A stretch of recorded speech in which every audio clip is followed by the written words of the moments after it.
নমস্কাৰ বন্ধু বান্ধৱীসকল, আপোনালোক স্বাগতম জনাইছোঁ অসম ফিচাৰ ইউটিউব চেনেললৈ। তো BSc নাৰ্ছিঙৰ নতুন এখন নটিচ আহি গ'ল। এই নটিচখন গোটেই ইণ্ডিয়াৰ বাবে হয়।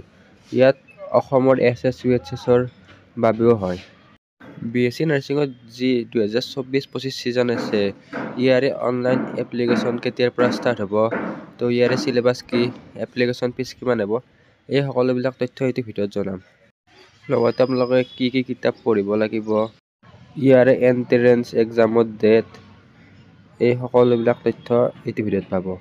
আৰু যদি আপোনালোকৰ চেনেলটোত প্ৰথমবাৰৰ বাবে আহিছে তেনেহ'লে ছাবস্ক্ৰাইব কৰি কাষত থকা বেল আইকনটো অন কৰি থ'ব। আৰু যদি আমাৰ হোৱাটছআপ গ্ৰুপত জইন হৈ লোৱা নাই তেনেহ'লে জইন হৈ ল'ব, ইয়াৰে লিংক ডেছক্ৰিপশ্যনত দিয়া আছে। তো আপোনালোকৰ মাজলৈ দুখন ই বুক লৈ আহিছোঁ, অসমীয়া আৰু ইংলিছ মিডিয়াম দুয়োটা মাধ্যমৰে। তো এইখন ই বুক আপোনালোকে BSc নাৰ্ছিং, তাৰপিছত বি ফাৰ্মৰ কাৰণে পঢ়িব পাৰে। এইখন এখন উপযুক্ত ই বুক হয়। তো আপোনালোকে এই ই বুকখন বাই কৰিব পাৰে।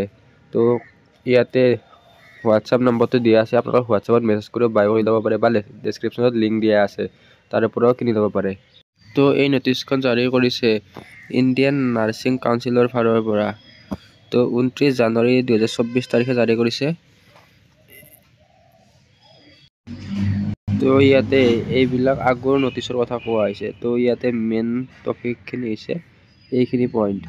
তো ফৰ একাডেমিক ইয়াৰ 2024-25, তো 2024-25ৰ বাবে ইয়াতে দিয়া আছে। তো ইয়াৰে যি এণ্ট্ৰেন্স এক্সাম, সেয়া হ'ব 15 জুন 2024ৰ ভিতৰত। তাৰপিছত ইয়াৰে যি একাডেমিক ছিজন, সেয়া 1 আগষ্টৰ পৰা ষ্টাৰ্ট হ'ব। আৰু লাষ্ট ডেট অফ এডমিশ্যন, মানে কাউন্সিলিং হওক বা এডমিশ্যন হওক, ইয়াৰে লাষ্ট ডেটটো 30 ছেপ্টেম্বৰ তাৰিখ। এতিয়া আপোনালোকক জনাই দিওঁ যে ইয়াৰে অনলাইন এপ্লাই কেতিয়াৰ পৰা হোৱা ষ্টাৰ্ট হৈছে বা ইয়াৰে এণ্ট্ৰেন্স এক্সাম কোন তাৰিখে হোৱাৰ সম্ভাৱনা আছে, এইখিনি জনাই দিওঁ। তো ইয়াতে আৰু এটা পইণ্ট উল্লেখ আছে, admission to BSc nursing during the academic year 2024-25। তো 2024-25ৰ যি BSc নাৰ্ছিঙৰ এডমিশ্যন, সেয়া এণ্ট্ৰেন্স এক্সামৰ থ্ৰু দি হ'ব। কমন এণ্ট্ৰেন্স এক্সাম CEE, অৰ্থাৎ ষ্টেট গভৰ্ণমেণ্টে পতা CEE এক্সামৰ পৰা হ'ব। তো অসমত SSUHS আছে, তো অসমৰ SSUHS এটা CEE এক্সাম কণ্ডাক্ট কৰিব। তো অসমৰ যি CEE এক্সাম আছে, তো আপোনালোকে সেই এক্সামটোত ভাল মাৰ্ক এটা স্ক'ৰ কৰিব লাগিব, তেতিয়া আপোনালোকে এডমিশ্যন পাব।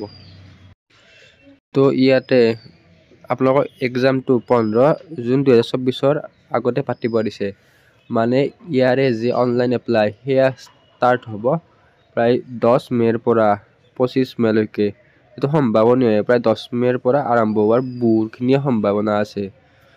তো আপোনালোকে এইটো মনত ৰাখিব যে 10 মে' 2024। তো আপোনালোকৰ মে'ৰ আগতে মে'ত হৈ যাব ইয়াৰে যি অনলাইন এপ্লিকেশ্যন। তো আপোনালোকৰ হাতত বেছি সময় নাই আৰু।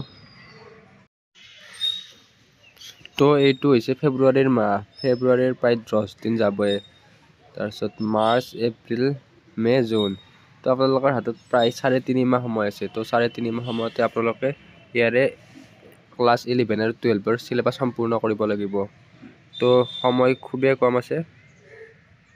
তো ইয়াৰে চিলেবাছ হৈছে ক্লাছ 11 আৰু 12ৰ ফিজিক্স, কেমেষ্ট্ৰি, বায়'লজি আৰু ইংলিছৰ গ্ৰামাৰ আহিব।